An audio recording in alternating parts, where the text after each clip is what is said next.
राधे राधे दोस्तों और दोस्तानियों।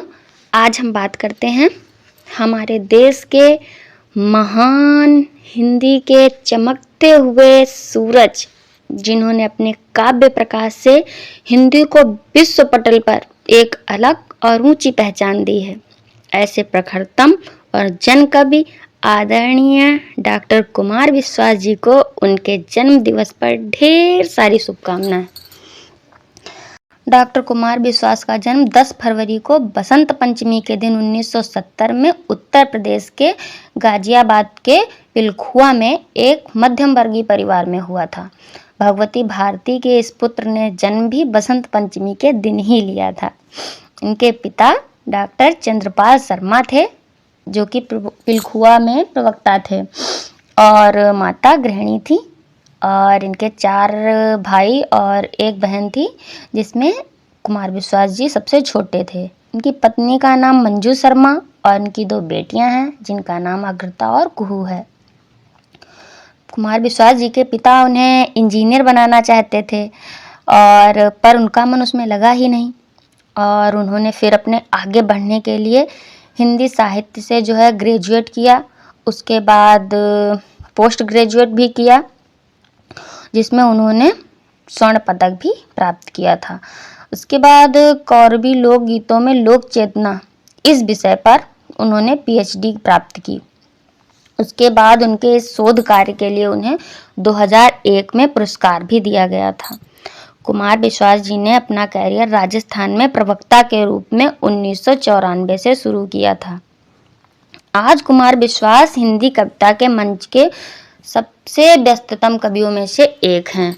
उन्होंने हजारों कवि सम्मेलनों में भाग लिया है, लेते हैं और लेते रहेंगे। साथ ही कई पत्रिकाओं को भी लिखा है। वे पत्रिकाएं तो लिखते ही रहते हैं।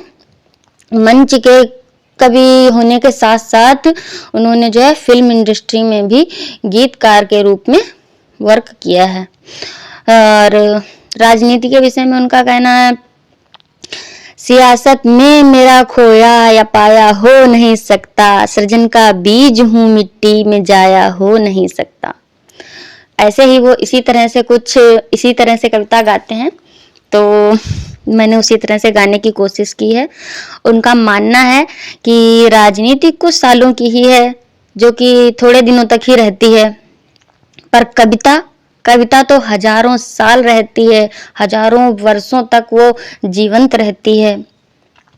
उन्होंने अपने से पूर्व के कवियों के सम्मान के लिए उनको श्रद्धांजलि देते हुए तर्पण नामक एक टीवी सीरियल कार्यक्रम भी शुरू किया था, और जिसमें स्वयं कुमार विश्वास जी ने अपने पुराने कवियों की कविताओं को अपना स्वर दिया है।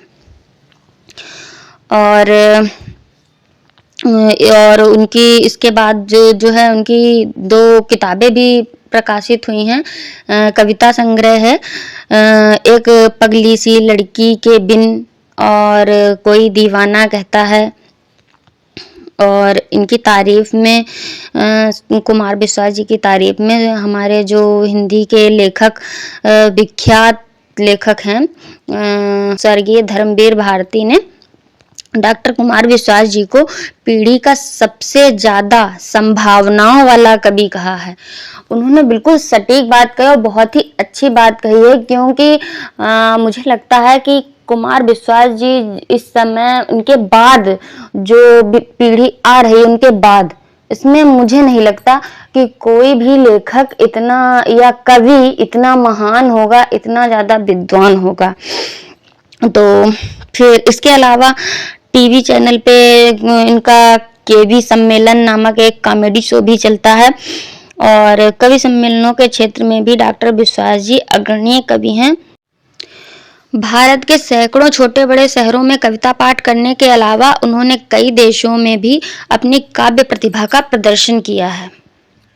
इनमें से कई बार तो वो अमेरिका गए हैं, और कई बार दुबई भी, सिंगापुर भी, और नेपाल, और भी बहुत से देश हैं। तो इसके साथ ही डॉक्टर कुमार विश्वास ने बेंचमार्क पब्लिकेशन के तहत कक्षा 1 से 8 तक के लिए अमृत नामक पाठ्यक्रम पुस्तक भी लिखी है।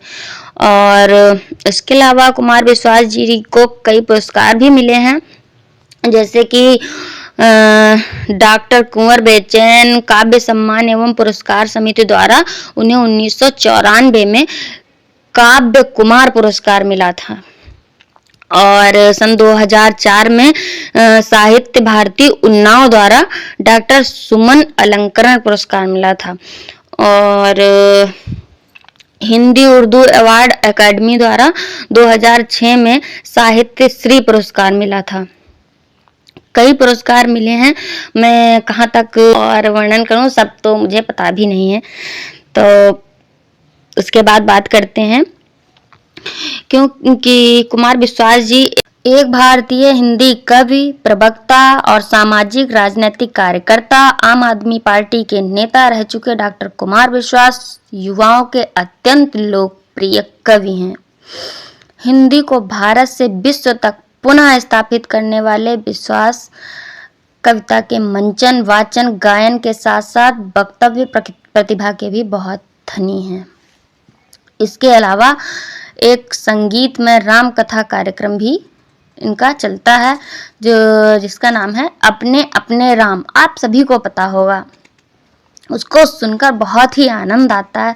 इतना सुंदर राम का वर्णन, राम के विषय में वर्णन, एक एक तत्व, एक एक अर्थ को इतनी सटीकता से वर्णन करना और राम का सामाजिक, राजनीतिक, पारिवारिक हर तरह का व्यक्तित्व किस तरह से निखार कर लाना और उदाहरणों को प्रस्तुत करना उन्हें और भी महान बनाता है। स्वयं भगवती माँ भारती सरस्वती माता के पुत्र डॉक्टर कुमार विश्वास देश के अनमोल रत्न हैं। इन्हें सहेज लीजिए। सहेजने का मतलब है इन्हें सुन लीजिए, इनका अनुसरण कर लीजिए, इनकी कृतियों को पढ़ लीजिए, इन्हें जान लीजिए, क्योंकि आगे भारत में इस तरह के व्यक्तित्व होना बहुत ही मुश्किल है। वे जिन्हें सुनकर, पढ़कर, जानकर आपको बहुत ही ज्ञान मिलने वाला है, क्योंकि जिस तरह से आज देश का युवा या कह लीजिए बच्चे ही शुरुआत से ही पथभ्रष्ट हो रहे हैं, मोबाइल वगैरह में बहुत ध्यान लगा रहे हैं और पढ़ाई की तरफ बिल्कुल भी ध्यान नहीं दे रहे हैं, हमारे शास्त्रों की तरफ ध्यान नहीं दे रहे हैं, हमारी संस्कृति की तरफ ध्यान नहीं दे रहे हैं और संस्कारों के प्रति ध्यान नहीं दे रहे हैं। जिस तरह की हमारी पीढ़ी हो रही, जिस तरह आसपास हमें अपने लोग दिखाई देते हैं, जिस तरह का माहौल दिखाई देता है, उस हिसाब से तो इन सबको देखते हुए नहीं लगता कि आगे डॉक्टर विश्वास के बाद कोई इतना महान कवि, विद्वान व्यक्ति इस धरा पर होगा। इसके साथ ही आज की इस वीडियो में इतना ही। डॉक्टर कुमार विश्वास जी के विषय में बोलते समय यदि मुझसे कोई त्रुटि हुई हो तो कृपया क्षमा करें। अगर मेरा वीडियो आपके पास तक पहुंच रहा है तो आप भी मुझे अल्पज्ञ समझकर क्षमा करें। आज की वीडियो में इतना ही। मिलते हैं नेक्स्ट वीडियो में। तब तक के लिए राधे राधे, जय श्री राम, ओम नमः शिवाय।